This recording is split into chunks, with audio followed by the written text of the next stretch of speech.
Um, I'll probably get a little message there. And we do that just so we can go back and capture the information, and it's all posted on the hub for posterity and for learning purposes there. So our agenda today is pretty straightforward. We're just a couple of updates, some introductions, and kind of a status update on the consent report that we're in the midst of doing. And then I'll ask Courtney to talk to us about the state health information guidance out of California, because it's just spot on target and timing for what we're soon to hopefully publish and put to bed on this documentation here. So as I said, the most interesting news for me this week has been the participation in the ISM conference. And I spoke with a lot of folks there about consent and what they were doing with it. So a lot of the big usual vendors were there, and to a person, it was a lot of interest and a lot of curiosity about what we're doing on this. Not that really anybody had a solution necessarily. They had all kind of back-end managing consent, but not necessarily capturing consent. So so that was actually again, it was good to know that we're on the front line here trying to put this information together and be able to share it with the country. It's a little unfortunate that there hasn't been more progress over the years on this.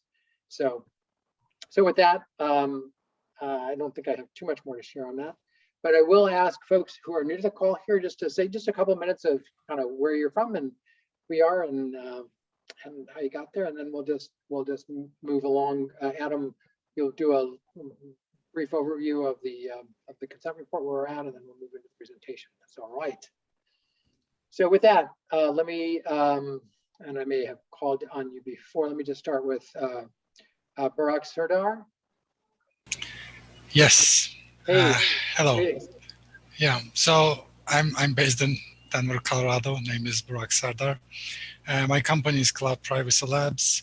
We work on privacy technologies in general, and we have a commercial consent management and consent decision service, mainly geared towards health data.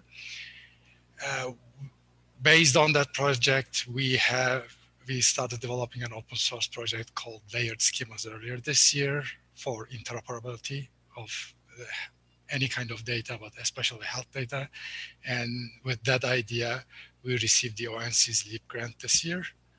And we are working on that. So I am involved in a few initiatives in Trust over IP, and I heard about this group from Jim Sinclair in Trust over IP. So I'm here. That's great. And I believe you participated in our ontologies group recently, if I'm not mistaken. I will be participating in the ontology group. Threatened yes. to participate, as it were. That's great. Yes. Well, welcome. Great, thanks. Serena, welcome. Hi, everyone. My name is Serena Mack. I'm with Drummond Group, which is an EHR testing and certification body. That's kind of my day job, but I am here on behalf of the Protecting Privacy to Promote Interoperability work group, where we're focusing a little bit on actually granularly segmenting data for privacy and everything that entails. That's great, thanks. Welcome to the group. It's good to have you guys participating here as well. Rishon. Hi, thank you, Daniel. Richard Nemhard. I am from Montgomery County, Department of Health and Human Services, and I work on various service integration and change management projects. So this and many other areas of interoperability does come across my path. I'm currently working on a lot of projects that's intersecting with this kind of concept. So I'm here to definitely learn a lot, and I also consult with the World Bank on their interoperability world issues too. So bringing, just in case we think we're unique, it's a global issue. So thanks for having me, and I look forward to working with this group.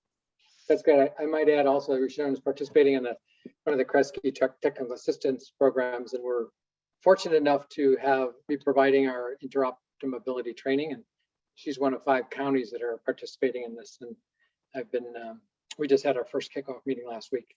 So I'm glad that you're able to participate today.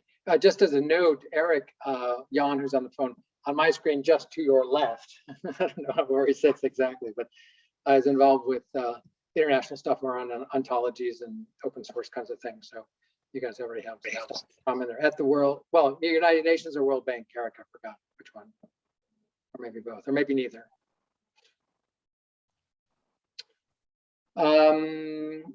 So other new people, I'm just looking at the list here. I think Courtney will introduce you when we do the presentation.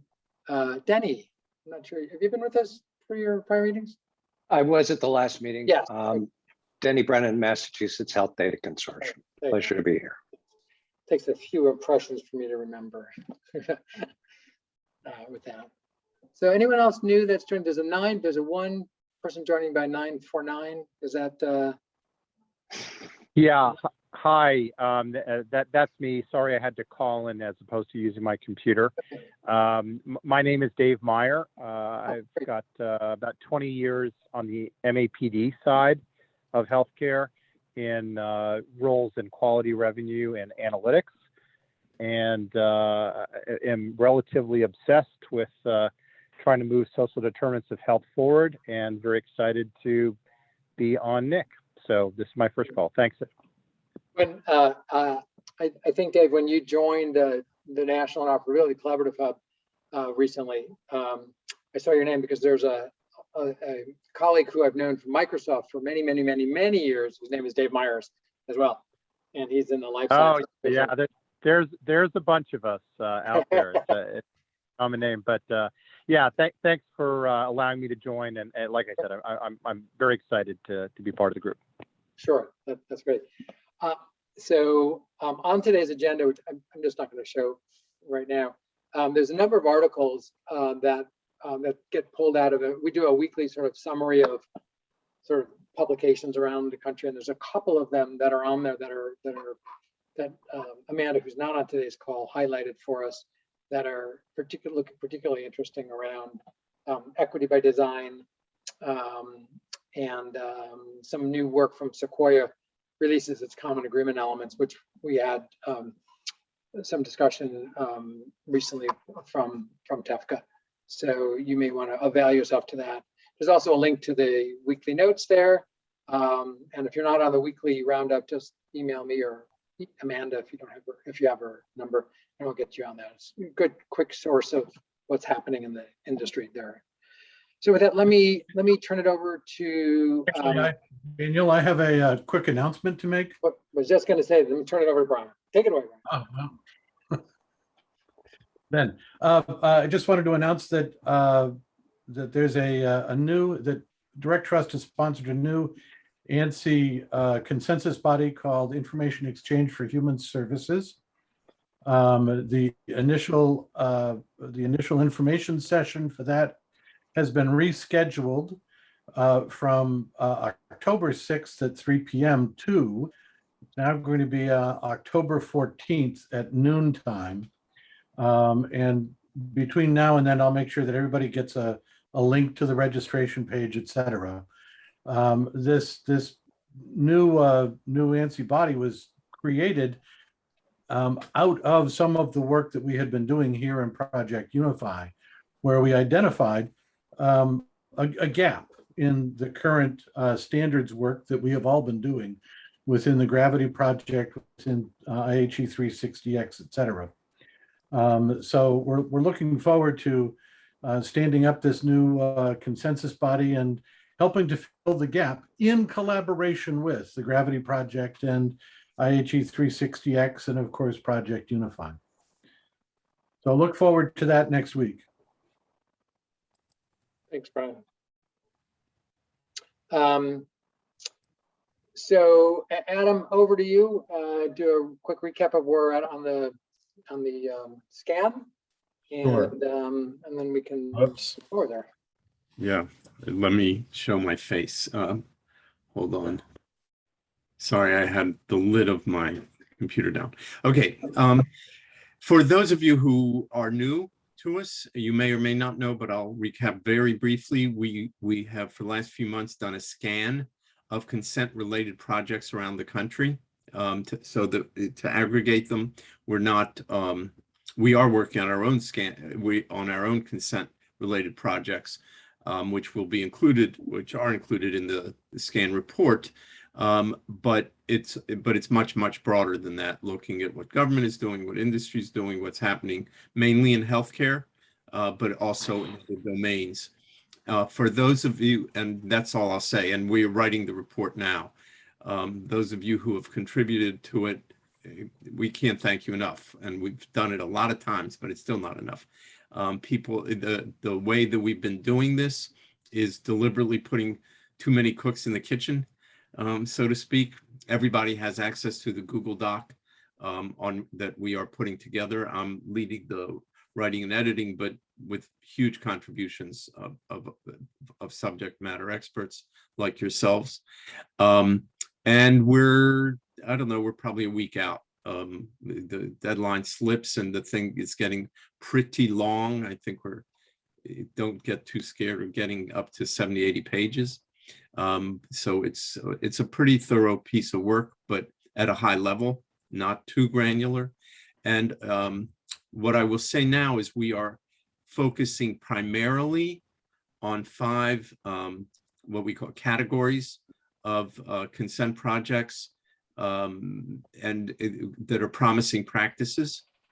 If anybody has something to contribute, that's really where we want to look.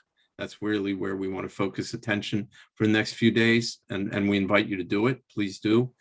Kathy Miller has given us a terrific start by filling out the HIE promising practice in a really thorough, thoughtful way. We mean for it to be the model for the 4 others, and that's where we are. For the new folks, we welcome you to take a look. We're pretty far down the road, so not too much tinkering at this point if possible, but certainly if you see something missing or see something that needs fixing, go at it. We want to hear from you. We want to include it. And I think by next week, we will be able to put it on the screen and just sort of take a look as a group and say what's left, and start the downhill slide. And if you do not have access to that document, just send a message to Daniel, me, or Amanda, and we'll make sure you have access to that Google Doc. Yeah, I was going to say, just put your email in the chat. Yeah, sure, that's fine. Yep. Okay. That works. So that's great. So this is looking good. It's we're learning a whole lot about a lot of different things, and hopeful that this will bring some new insights across different sectors, which is kind of a really great lead into the SHIG and the work that California has been doing now for a while on really documenting some particularly useful practices. I met Elaine Scordalis, I think that's her name, a couple of years ago, actually. Yeah, I work on my Greek at a state health IT conference, and after we got connected, and she was explaining to me the work that you guys were starting up a couple of years ago, and or not even starting up, you had already embarked on it, and how exciting it was to hear about the work, really dealing with federal and state privacy laws and creating use cases and actually diving deeply into the law and to ways that it could be worked with to ensure better data sharing. And so we've been tracking that a little bit for the last couple of years. And as our project here with data sharing across sectors and programs and domains, it really just came to light again when I was thinking about where else and how else can we sort of inform our knowledge about data sharing. And the legal constraints and the ways to actually work around those. And so I reached out, and while Elaine was not available today, Courtney was, and that was great. And so I want to thank you for spending some time talking to us about it. we like to keep these interactive as possible. You know, we have about 45 minutes or so to kind of review, talk about stuff, and folks probably have a lot of questions about it. There are some attorneys on the call, so I'll just alert you to that. They're great, and people who work with this stuff on a technical level for quite a while from across the country. So Courtney, I think let me just make you. If I have the power, do I have the power to make you, or does Adam have to do that? Let me see who, and I think Amanda set this up, I believe. Yeah. It looks like I can share my screen, so I may be able to do it without being a host. Super. That's Yeah, great. I don't have. Yeah, it looks like it'll let me. Good. Okay, great. All right. Is everyone able to see that? That's it. Yep. Perfect. Okay. So good afternoon. Thank you for having me. Unfortunately, Elaine was unavailable today, so you are stuck with me.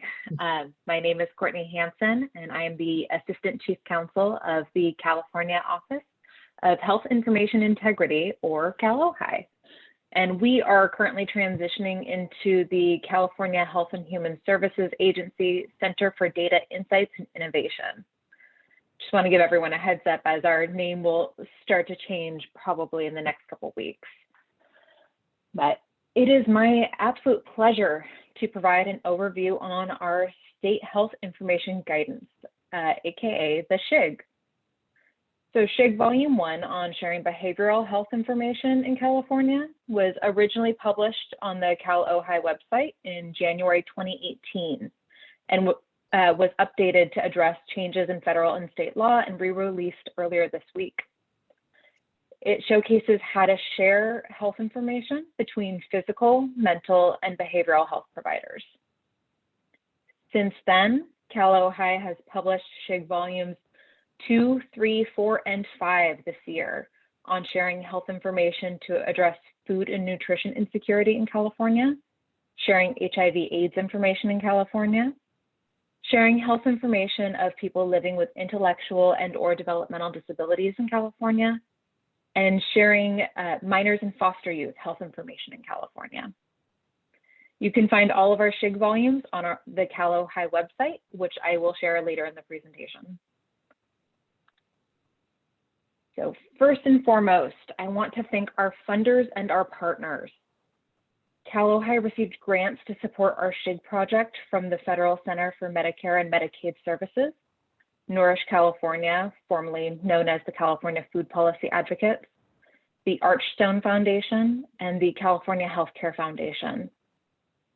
Moreover, many stakeholders volunteered their time to review and provide input on the guidance, as well as inform others of the project.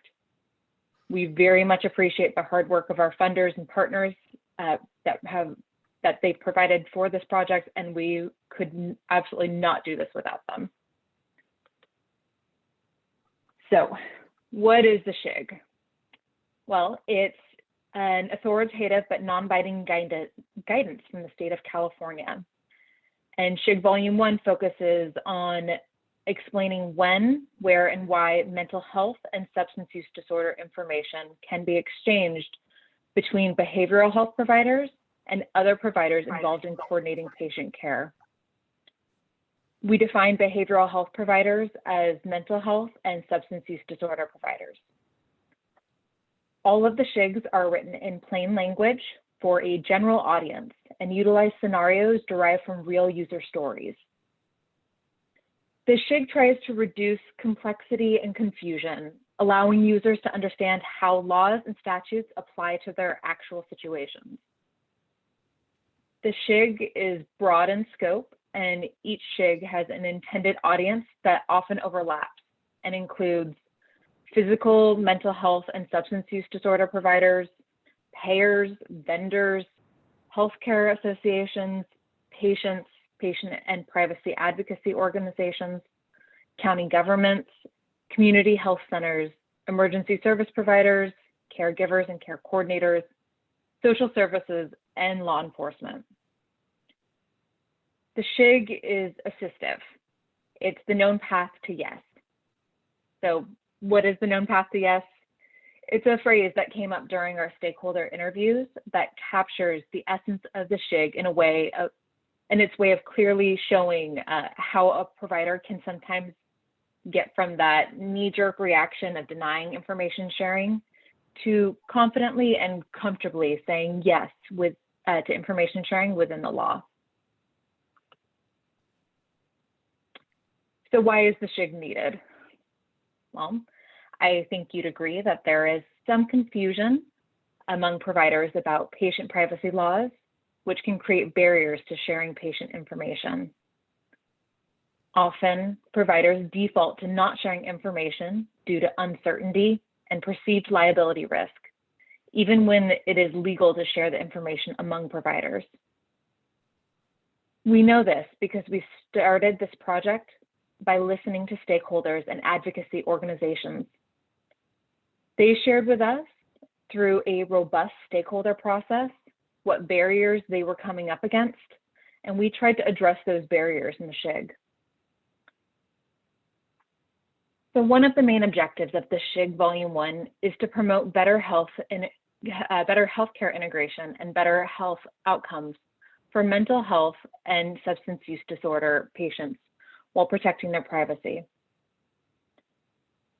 Through feedback received via our grassroots stakeholder engagement process, Cal Ohio believes that the greatest value of the SHIG is its clarification of federal and state laws regarding mental health and substance use disorder health information by translating the complex laws into non-legal and non-technical language for a general audience.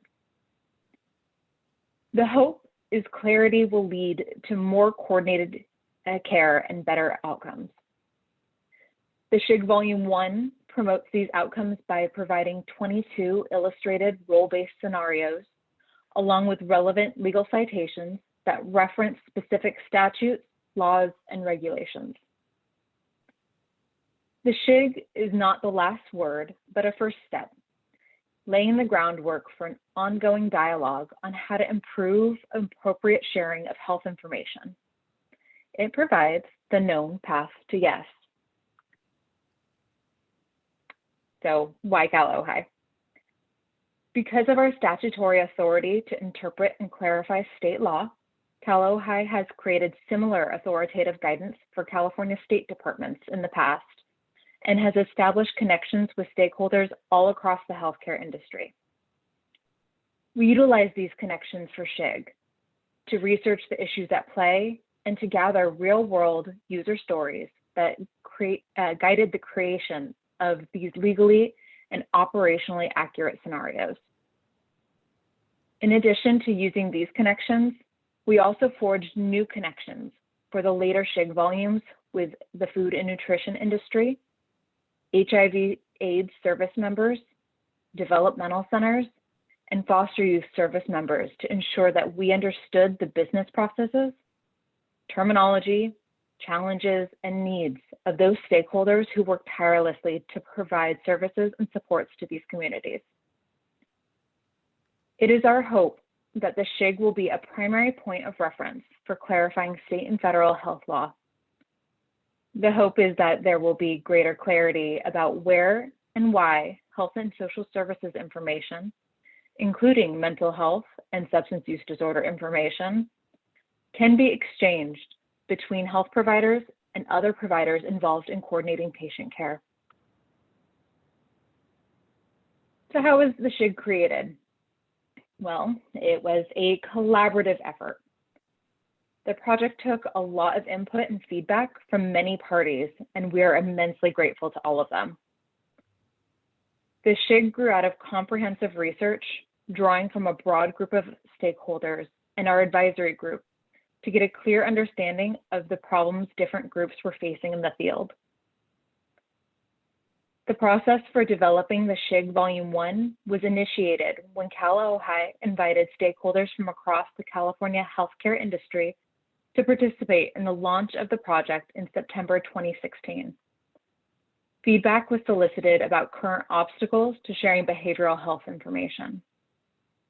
Here are some actual quotes from the stakeholder meeting about why the SHIG is needed. The laws are nebulous on what can and can't be shared. Trust levels between providers, patients, payers, and vendors is low. We are missing the patient's voice. The patients say they want providers to share information. The stakeholders from more than 20 healthcare organizations served on the SHIG Volume 1 advisory group. The advisory group members developed almost 50 user stories from the stakeholder data based on their professional experiences with the issues, obstacles, and opportunities associated with sharing patient information and coordinating care. The user stories helped inform the development of 22 field-based scenarios within the SHIG. We see the SHIG playing a part in fulfilling the triple aim of improving patient outcomes, improving overall patient satisfaction, and improving efficiency and reducing costs for organizations. Although everyone here is likely familiar with the benefits of whole person coordinated care and the triple aim, it is worth reiterating that the fact that adopting and disseminating the SHIG is a low cost, highly effective way to move closer to achieving this high priority goal. But I do have a disclaimer, being the lawyer, although the SHIG is a thorough analysis and interpretation of laws and regulations which support coordinated care, the SHIG does not provide legal advice and does not replace legal advice from your counsel. So who can use the SHIG? Although the SHIG is broad in its scope, SHIG Courtney? Volume 1 is a, yeah? Let me just interrupt you for a second, if I Sure. could. I just want to pick up on that last statement, which is the disclaimer of make sure you speak with your attorney. One question I have is, maybe I'll get to this in a moment, but have you found, or are you sort of positioning this as a guide for providers and organizations to have the conversations with their legal counsel to get to yes? How are you thinking about its use, and have you seen it being used in that way to facilitate the actual privacy officer conversations? Great question. So we have, we talk about this as authoritative and non-binding guidance from the state. So we don't have authority to say that this is exactly how it is, but we do have the state of California weighing in on this is how we've interpreted the laws, and if you interpret them the same way, you are likely consistent with what we believe. Okay. And so that's held a lot of weight with our various stakeholders. We've had a lot of communication with different attorneys on this. We unfortunately can't provide just legal advice to everyone, but we can say that this is how we see things. And like I said, that really holds a lot of weight with the various attorneys for all of the organizations that are looking at this. Right. So we see it as a way to kind of look at the scenario, see if it fits, and if your situation is ambiguous or sort of fits in, make sure that your legal counsel is on board. We're not trying to step on toes, just provide some help. Great, that's wonderful. I think maybe we'll come back to that a bit as well in terms of pragmatic application, which is great. And I think that's, I was kind of hoping that was the answer. So we're expecting that was kind of the answer, but for the state to actually come out and say, this is what we believe, is a big deal, especially for county administered systems like California and other. Yes. And we worked especially with the later volumes 2 through 5 with the oversight entities, the state oversight entities, to make sure that they weighed in and agreed with our interpretations. So that's also really valuable. So for food and nutrition and security, we worked with our state departments that administer the WIC program as well as the SNAP program. So we had conversations with USDA there.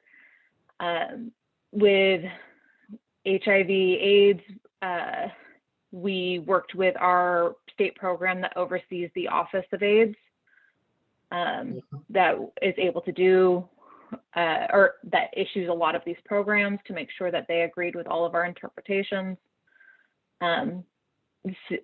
Same with intellectual and developmental disabilities. We worked with our Department on Developmental Disabilities to make sure they agreed and worked with us, as well as our Department of Rehabilitation, which also works with the same population.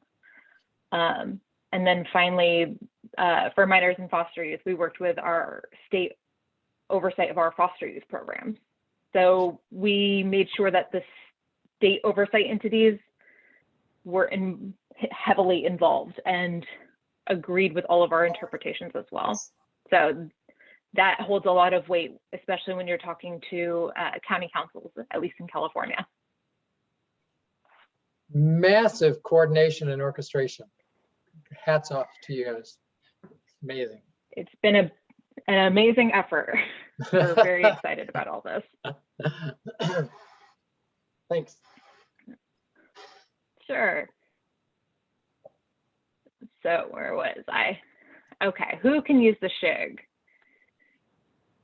So although the SHIG is broad in its scope, the SHIG Volume 1 is especially applicable to physical and mental health providers, substance use disorder providers, emergency service providers, caregivers and care coordinators, social services, law enforcement, and payers.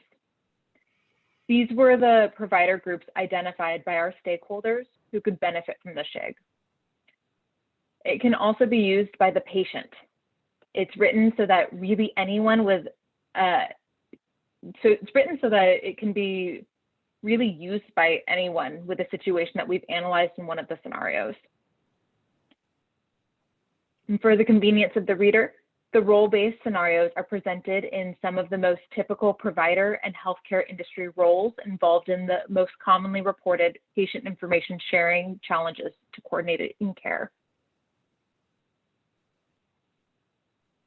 So I don't need to tell you the laws around exchanging health and social services information, including mental health and substance use disorder information, is complicated. There are disparate regulations from many sources. And to compound that, there are overlapping, antiquated, and sometimes conflicting federal and state laws, especially in California. So the SHIG helps reduce that complexity through ease of comprehension. The SHIG clarifies relevant law, it provides general principles and guidance, and it summarizes applicable citations. A large part of the issue is many are unsure how to interpret what the law means. It's written in dense legal language, and it's not always clear how to operationalize the law and make it applicable to your situation. So the SHIG addresses this ambiguity.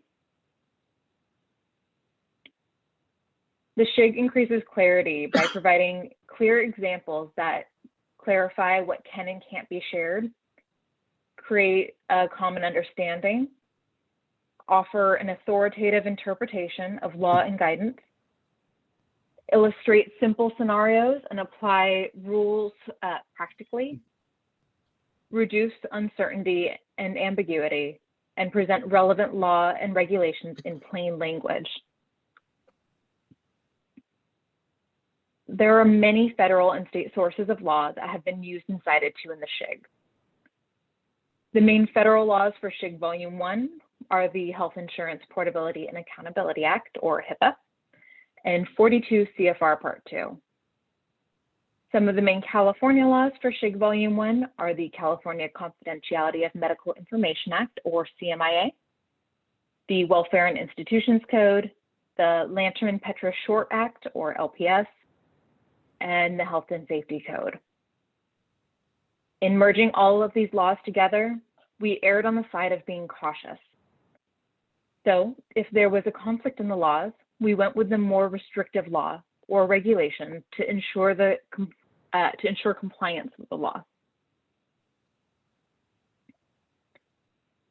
So SHIG Volume 1 is broken into 6 categories, which are then broken into 22 scenarios. The 6 categories are treatment and coordination of care, payment and determination of benefits, healthcare business operations, law enforcement, public safety and public health policy, and health information exchange. So what's in it? The SHIG is made of 3 main sections: general guidance, guidance for specific scenarios, and other resources. Each section offers various tools to help the reader. Before I go over the structure of the scenarios, I want to point out some other helpful parts of the SHIG. We include a summary of privacy laws, including overall healthcare privacy and security laws, substance use disorder privacy laws, mental health privacy laws, who is subject to 42 CFR Part 2, confidentiality of said patient records, who is subject to Lanchman-Petro Short Act, and resolving differences in statute. There's also a summary table of state guidance by key law, which provides a quick reference for the reader, 22 scenarios, and various appendices, including recognition of all who contributed to the creation of the SHIG, and patient authorization for use and disclosure, which provides a summary of authorizations, HIPAA authorization requirements, LPS authorization requirements, SUD authorization requirements, documentation requirements for authorized disclosures, and redisclosure of LPS and 42 CFR Part 2 patient information. Other appendices include other resources that the reader may find helpful, the definition section, and acronyms used throughout the document. So this is what our scenarios look like. Now I'm going to walk you through how to read our SHIG scenarios using a scenario from SHIG Volume 2. So every scenario begins with a scenario title and a description that includes what information is being shared, who is sharing the information, who is receiving the information, and the purpose for which the information is being shared. All of the defined terms are hyperlinked to the definition section, so the reader can easily click on a term to find out the definition. Each scenario has a specific question that is going to be answered by the scenario. This question specifies what information is being shared, who is sharing the information, who is receiving the information, and the purpose the information is being shared for. And finally, each scenario has a list of assumptions that we make that the reader should know about before they go into the flow and guidance. These assumptions can be what laws do or do not apply, the age and or capacity of the patient, whether a patient's authorization is in place, and anything else specific to that scenario. Here, you can see the scenario shows sharing information between a health provider to a food provisioner. While the scenario is specifically to food provisioners, it gives an idea of how it may apply to other service providers that need a patient's contact information to coordinate care for the patient.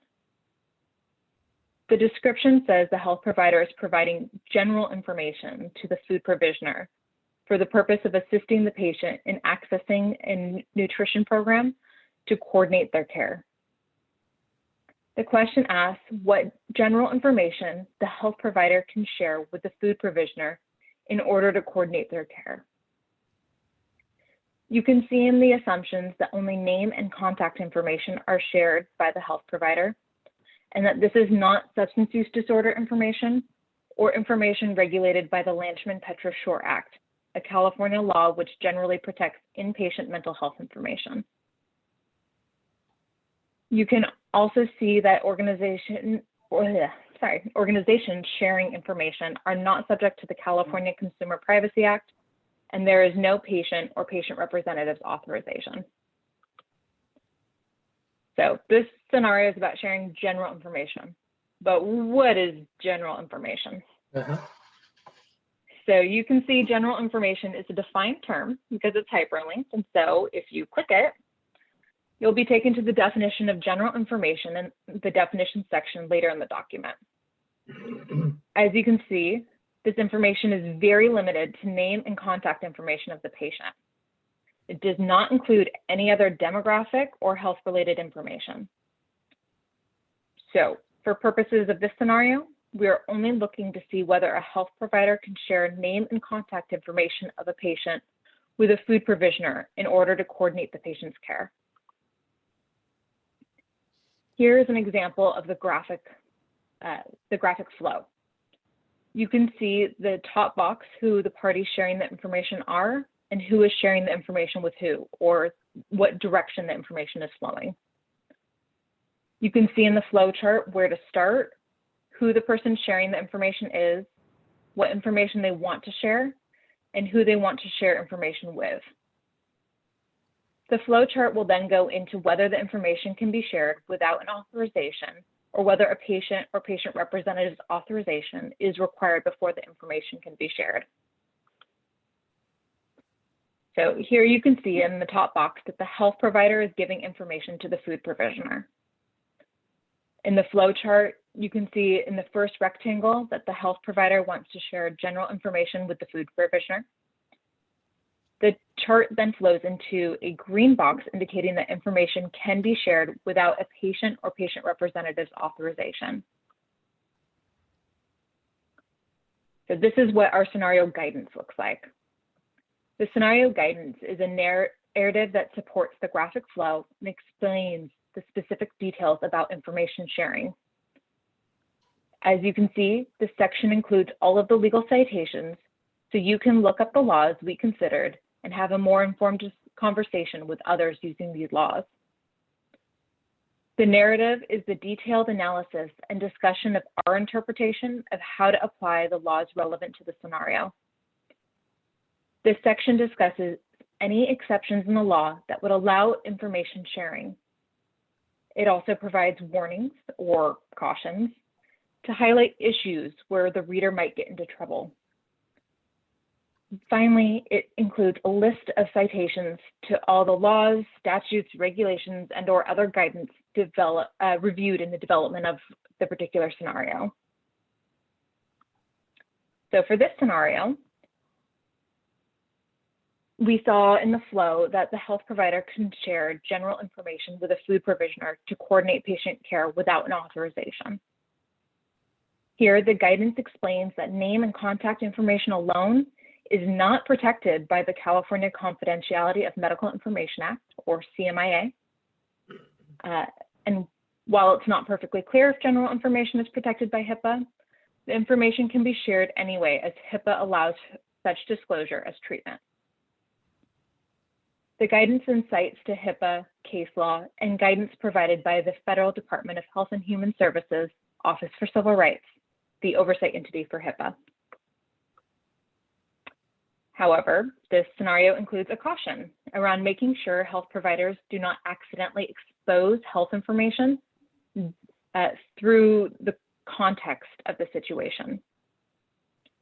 The first paragraph cautions the reader to ensure the information given by the health provider is limited to name and contact information, warning that if additional information is included, it may now be protected by the CMIA and need to meet an exception in the CMIA to allow the information to be shared. The second paragraph cautions about indirect disclosures of health information.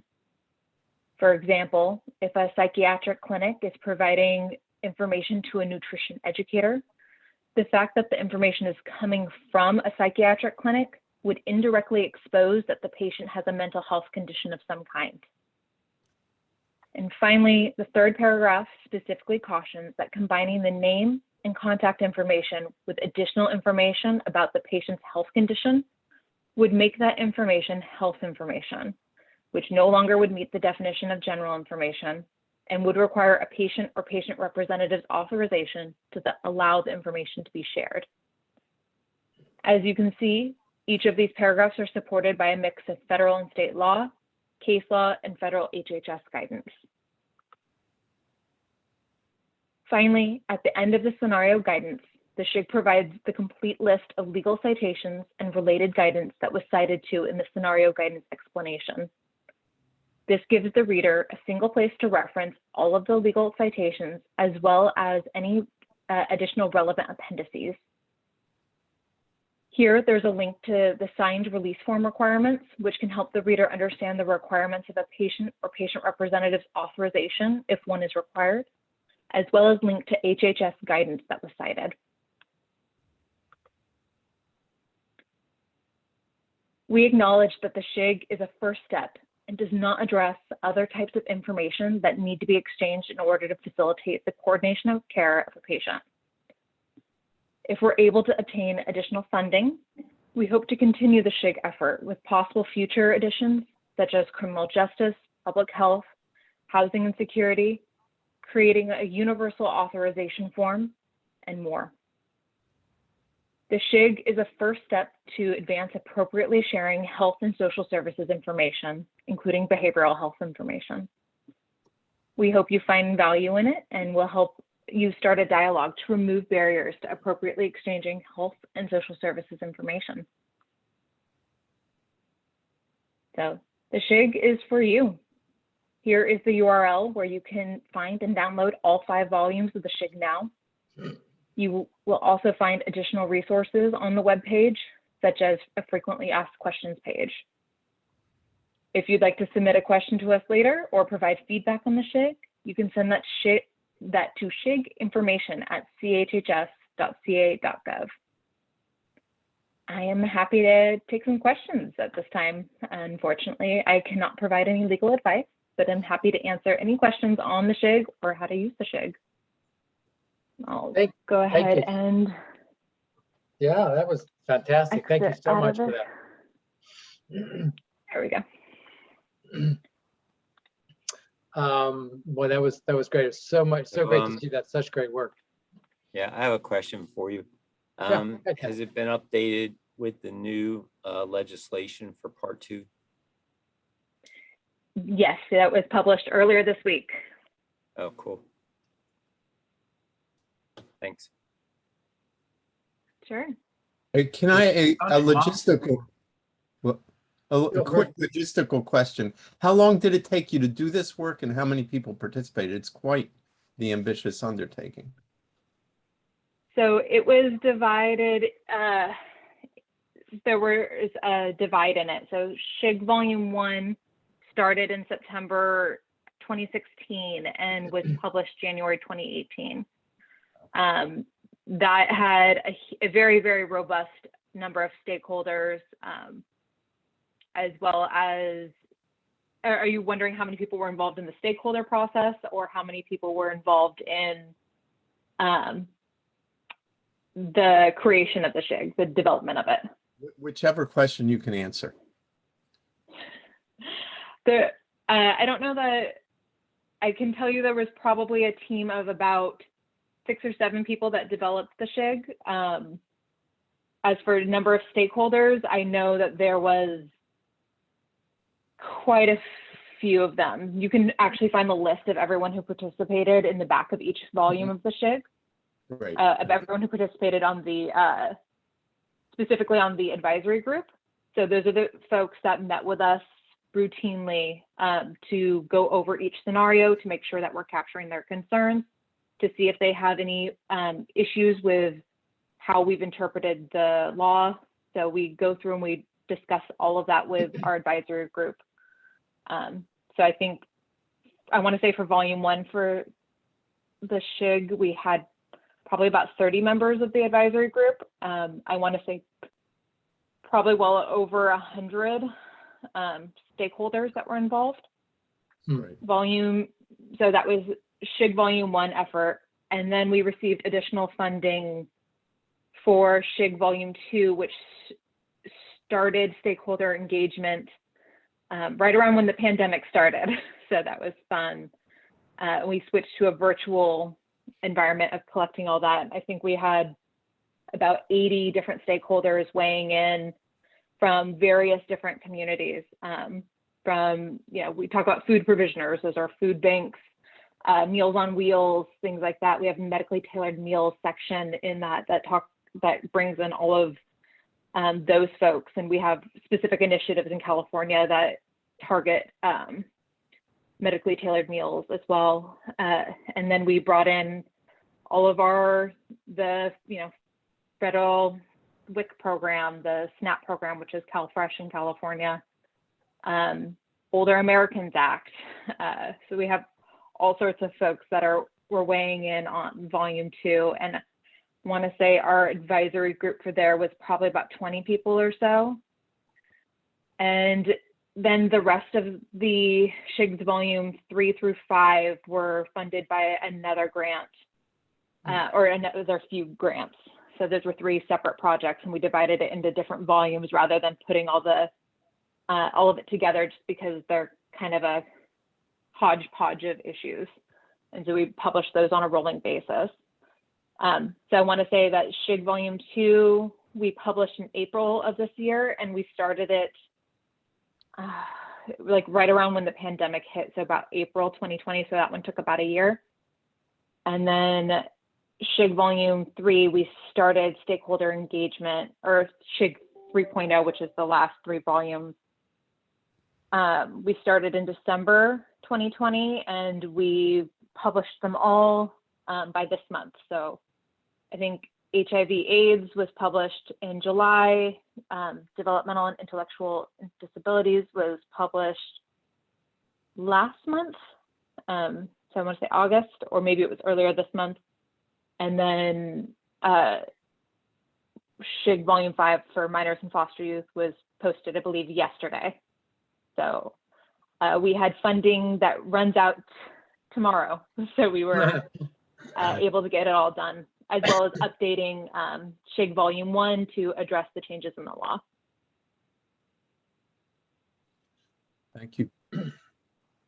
I'm glad we fell within the designated time period. The presentation. Courtney, there's a couple questions in our chat here, and I've got a couple myself. One was from Catherine asking, do you know if other states have similar initiatives? Have you heard or seen about that? I have not heard of any other states doing something similar. I believe we're the first one.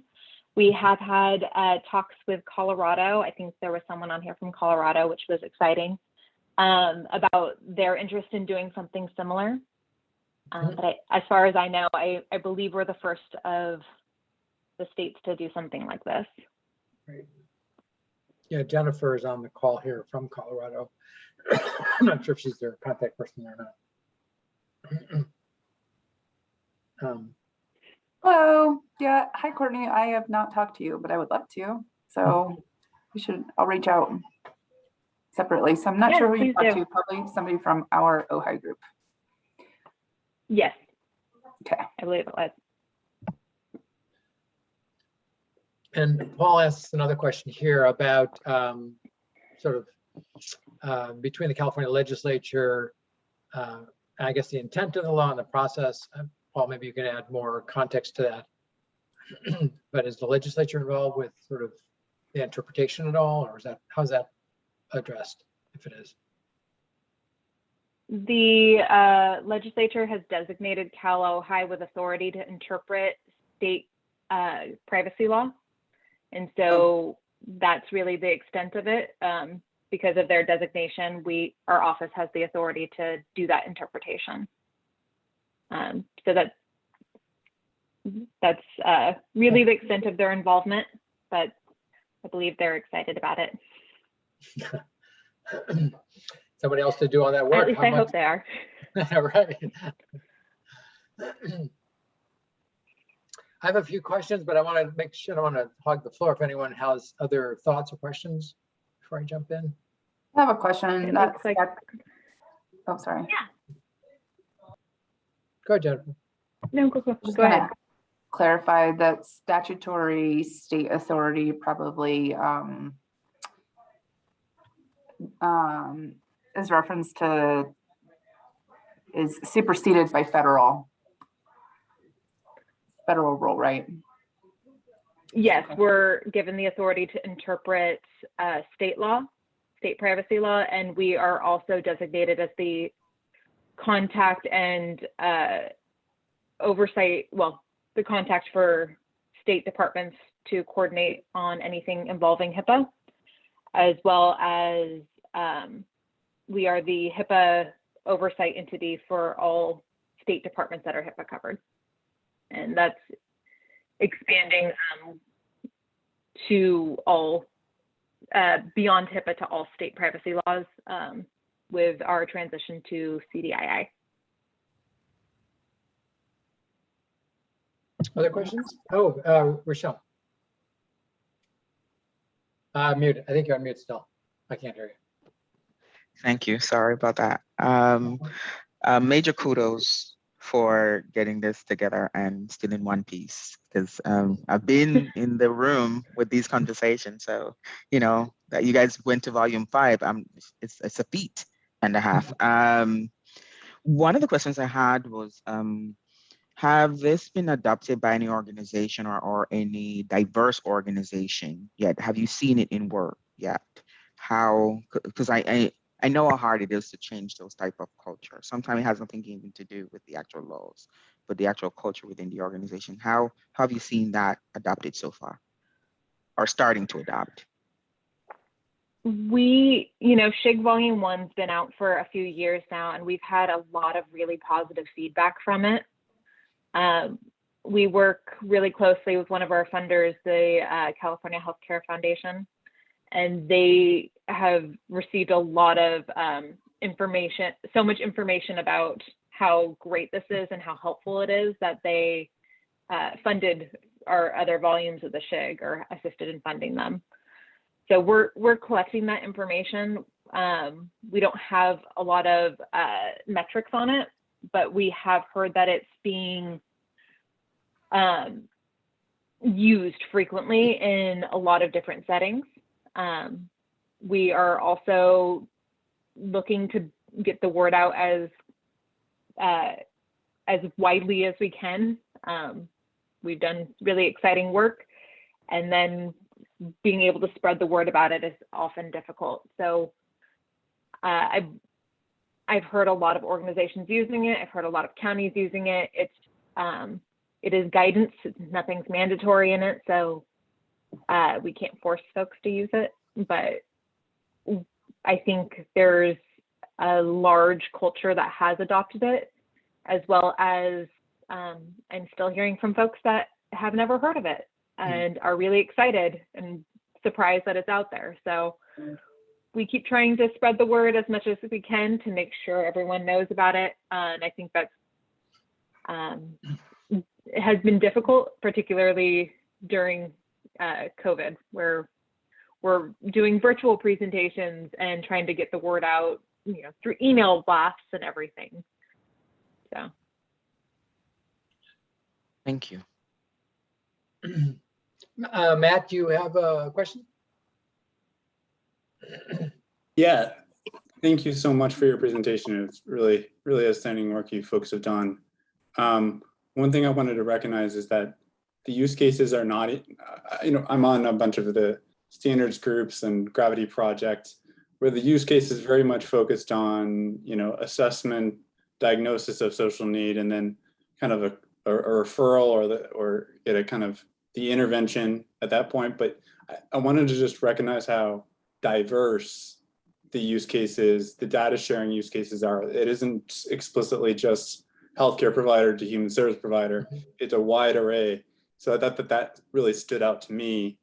The other thing that I just wanted to flag, which might be an opportunity, is if there were, as a technologist, like if there were any kind of links to, okay, here's how organization A and organization B actually implemented this type of data sharing using this type of standard, right? That would really make it really reproducible across, you know, other states or other organizations within California. So I was wondering if, anyways, your thoughts are on how you guys came up with the use cases, or what you thought of that idea. That sounds like a great idea and something that I will bring back to our team. We came up with the use cases through the stakeholder groups. So the big, massive groups where we would have 80 to 100 participants that we would talk to and ask basic questions of, what kind of barriers are you facing in sharing information? Right. Who needs the information? Who do you represent, and what information are you sharing? What information are you not sharing? What's the reason for that? To just get an idea of where those barriers are and what kind of information we need shared.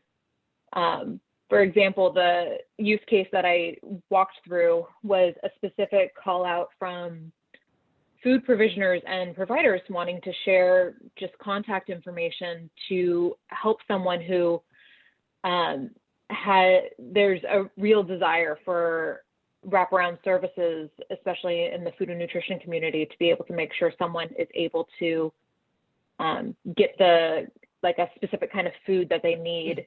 And so, we heard that provisioners just need contact information so they can reach out and kind of coordinate with the patient. Mhm. And doctors are reluctant to they don't want to do a whole consent form. They don't want to do any of this. And so we went through to see whether we could just share contact information, and no one had been doing it. The providers didn't want to. They were afraid of the liability risk there. And, Yeah. as I showed, that's something that, it's very limited. It's not covered by California law. And this is a much broader group. So HIPAA, we see it as part of treatment under their guidance. But for state law, state CMIA, which is our kind of version of HIPAA, limits treatment to really licensed individuals. And so that's not really a food provisioner. So while you're coordinating care for this person and trying to give it, you can't just give health information to a food provisioner under California law. Mm-hmm. But under case law, which we cite to, that information is not covered. So we heard, a need at these stakeholder meetings to be able to just share this information, this super basic information, and whether or not it's okay, or do you just need a consent form or what? And so that, that's kind of a walkthrough of a very specific use case, but all of the ones just came from just talking through with the stakeholders where they saw the barriers, what information they needed. We heard a lot from stakeholders about how difficult it was to be able to get the very basic information that they need just to take care of a single person. And we hope that this helps. I don't know if that answered your question. Yeah, it does. I wanted to follow up on your question, Matt. I was kind of going in the same direction, which was, using all of this work to inform the technical development, right? One of the things we're trying to do as part of this group is to automate consent and create a kind of a consent utility, and using essentially the definition, the way you've described it as the foundation for actually creating that kind of utility to be able to make that happen. So I think that, Matt, that you were headed in that direction. Do we know if any counties or any organizations or any groups within California or the state have actually used it to embed that in the requirements, or used it to actually inform the technical development of solutions to address consent in some way? I haven't heard about anything. SHIG is really focused on whether or not you can legally share information. It's not so much the technical how you do it. And we also focus on how to share without consent. So we aren't quite hitting the same folks. So while it may be happening, I don't know that I'm aware of it. Mm-hmm. That's interesting. Other questions? I've got two more, but I don't want to hog it. Other questions folks have? So what about education? I noticed that was one of the groups that was explicitly not included in there. It isn't. We would love to do something involving education. If we get funding. So our volumes have been dictated by our funding. Mm-hmm. You will notice but education is not included. Our education codes, as well as FERPA, are not included. One of the, I think we heard a strong desire for it, especially in our food and nutrition insecurity. There's a strong desire to include that kind of coordination, and we just didn't have the funding to address it this time around. Right. Well, maybe we can learn from you as you move in that direction, because that's a super important one, of course, as well as so many of the other ones you've already tackled, which is fantastic. One quick point, along those same lines, were they interested at all? Because I know they're the hardest part of the inclusion when you talk about consent and sharing of data. Were, you know, I know you didn't have the funding, but is there any kind of appetite to include them, or for them to be included? So there's definitely an appetite for us to want to include them. Whether they want to be included, I don't know. I heard a lot that their information is vital and they want to be included, but everyone wants the information included. We didn't have any stakeholders from the education industry, so if we ever do get funding to add education in, then we would coordinate with our state partners at our State Department of Education to make sure that our interpretations align with their interpretations of FERPA and the idea and whatnot.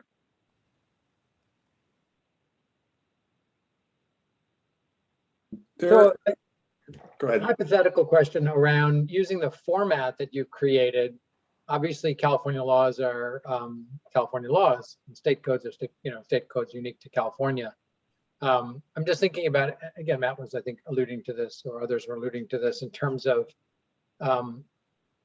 the adaptability of this beyond the state, recognizing, and that's kind of where we're headed, which is to create a model or proof of concept that could be actually replicated in different states. You know, front end would look the same to folks, but the back end would be, sort of would take into account the unique state laws, or the the higher bar for each of the laws, and be configured to that purpose.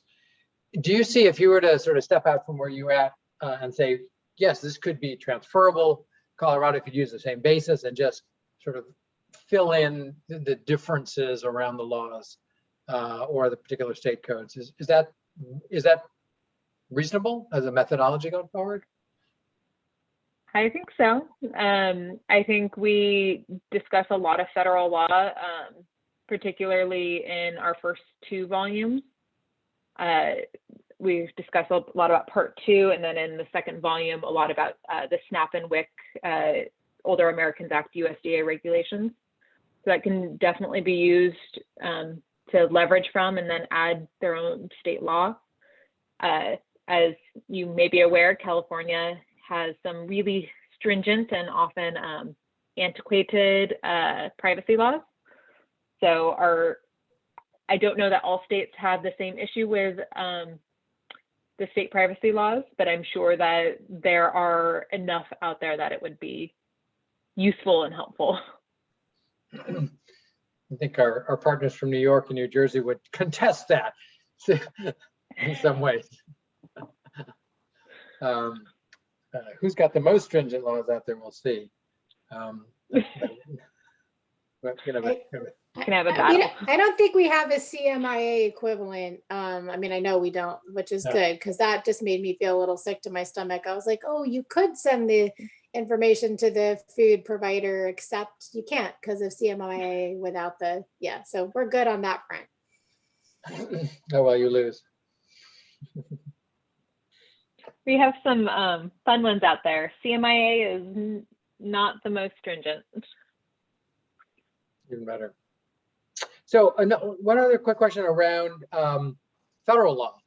And when I know from years ago when you were sort of doing some of the federal privacy toolkit for Administration for Children and Families, There were some differences of opinion in terms of interpretation or things that were not settled. Did you run into situations where federal definitions were unclear or open to misinterpretation? And if so, how did you address that? Or was it not an issue at all? Whenever we found anything that was ambiguous or unclear, we went the more conservative route, especially with federal law. California law, we had a better understanding of, and where there was an opening for the law to be pushed, so to speak. But for federal law, we did stay on the more conservative side because of issues such as that. I know that we, particularly for volume 2, working with the USDA regulations, they're older and very restrictive. So we had a lot of discussions with our state partners about how we could interpret the different laws, as well as sitting down with USDA to kind of discuss our project and to ask them some questions with our state partners there, which was really helpful and eye-opening. But to really answer your question, whenever there was something ambiguous, we erred on the conservative side to make sure that what we were saying was in line and going to be accepted. If that makes sense. And were you engaged with the regional USDA folks or the folks in DC? The regional. Yeah, and they were engaged in the conversation as well. We had a sit down and chatted with them about it. So great. They were very excited about our project and helped us talk through some of the questions that we had. Yeah, I can imagine. There'd be a lot of opportunity through the regional structure of the federal government to be able to share that, best practice, because all the time, I mean, that's a question everybody's sort of dealing with. So I imagine there'd be a lot of interest in spreading that, especially for folks wanting to do some innovative work there. And Jennifer asks a question about whether or not there was any legislative action. I mean, did you feel like there was anything that, I'm assuming, Jennifer, that you're talking about sort of changing some laws or clarifying laws or? Yeah. I haven't seen any legislative action at the federal level for anything we've discussed. Mm-hmm. Okay, but there was no action taken like within your group, I guess is the question. No, I can say that we wrote a letter of support of the new proposed HIPAA changes, which where our secretary really outlines the benefits that we see in these changes for HIPAA to be able to coordinate care and have integrated care. So that's really the extent of it. So no real action. So did Secretary Becerra send a letter to Secretary Becerra? No, Secretary Galley sent a letter to Secretary Becerra. I just didn't know about the overlap in timing. Send myself a message when I get there in DC. A little humor there. I'm assuming we can share the slides for folks. I'm not sure you sent them. Sure, I will send them over. Fantastic. And we would love to share those widely. I've been talking about it with different people that I've spoken with, and I'm sure the participants on the call here will be most appreciative of actually being able to really use it and also point to the process, maybe even use the process to advance that work, because it's such great work. I'm so glad to see it's like sort of continued over the years as well and grown. So what a great effort there. Yes. Well, thank you very much, and I appreciate it, and give my regards to everyone else. So just a couple of words about what's coming up for folks who want to come back. In the next couple of weeks, we have a couple of other presentations scheduled. On October 6th, we have Nancy Lush from Hart and UMA presenting. And then the following week, Scott Stewie from the Direct Trust Safe Identity. And then the following week behind that is Brian, our own Brian Hansbicker will be talking about IX4HS, which is the New Human Services standards domain. So we're trying to get enough kind of several weeks out in advance. It feels like all these topics are relevant to not only the work we're doing in Unify and trying to help define the roadmaps for interoperability and cross-system information sharing, but also with the consent utility. And we hope that we'll be able to move that work forward as we go along. I also wanted to mention that for folks who participated in the ONC Tech Forum a couple of weeks ago, we got some data back, and actually I'll ask Amanda to post it. But to my delight, there were actually, while those of us who in the booth didn't see a lot of action, there were scores of people who actually came by at different times. And the list of folks who actually engaged and looked at stuff and downloaded documentation was pretty impressive. So despite my original thinking that it was, we weren't getting a lot of attendance, we actually got quite a bit from quite a diverse group of folks, including ONC and other federal agencies and folks like that. So we'll share that around. And I think I sent a note to folks asking if anyone knew anybody on that, on the attendee list. And if you did, I got a couple of responses back. If you remember to send me a note about that, that would be great, so we can help connect the dots. So with that, I think we come to the end of our programming today, I might say.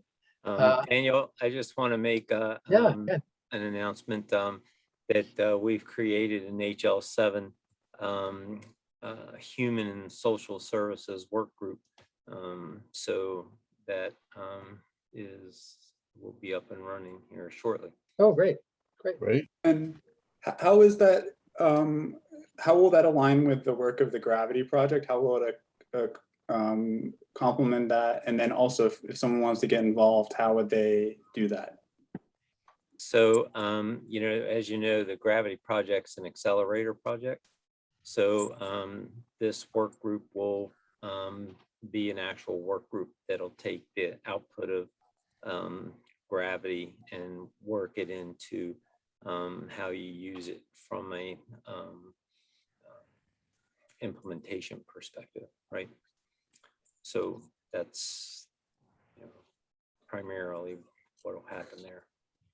We're not going to take over the Gravity accelerator project's work, right? Because it's very specialized and so on. So is there any opportunity for joining or participating in that, or monitoring, or there? Yeah, I mean, I don't believe you have to be an HL7 member in order to participate in the work group, but in order to vote on ballots and stuff, you have to be an HL7 member, I think. So great. That's how that works. Ken, are there any particular domains that have been identified yet that you're starting with, or just the ones that Gravity's finished so far? Yeah, I think we'll start with case management and work from there. Pick the easy one to start with, huh? Yeah.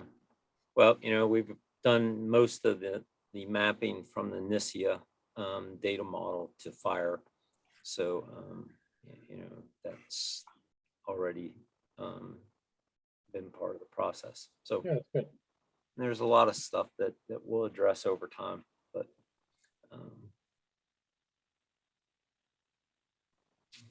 perfect. Well, it'll be interesting to hear how that proceeds and opportunities for people who want to get engaged in that. So more positive direction moving forward on being able to actually bring social determinants into reality here is very exciting. Yeah, well, it won't only be social determinants. So, it'll be a whole environment of human and social services activities.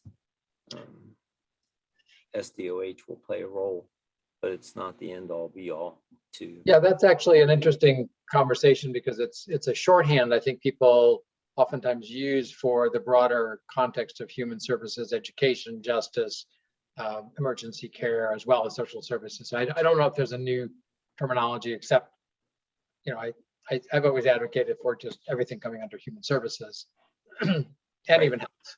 So Yeah. that's And good. so in my view, social determinants of health are a fairly narrow, set of things, right? And they're addressing them, pretty much one by one, food, transportation, partner violence, et cetera, things of that nature, really fall headlong into the social determinants of health, housing, that sort of thing, right? I think there's multiple. I think there's multiple sort of perceptions on that. If you think about the social, behavioral, environmental,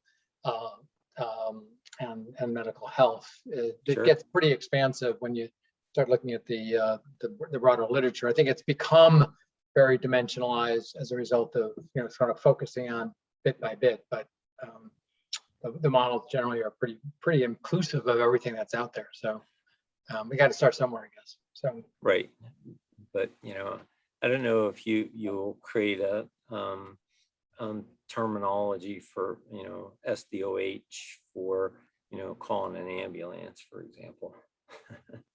I don't know, maybe they will, but it doesn't sound right to me. But at any rate, well, that's good to hear that it's up and running. yep. So Good. there'll be confluence pages created and so on. So we'll get that rolling as quickly as we can. Sounds great. All right, everyone. Thanks for Thanks. your participation. Thanks, Courtney, for a great presentation, and everyone else for participating today. I'll see you guys all next week, and we'll send out links to the Google Doc for the couple of folks who said they were interested in it. And so, and then we'll of course post the recording for folks who might not have been able to make today's meeting. So thanks, everyone. Have a great rest of the day. Thank you. Thanks. Thanks for having me. Yes, Bye. welcome. Thanks for joining.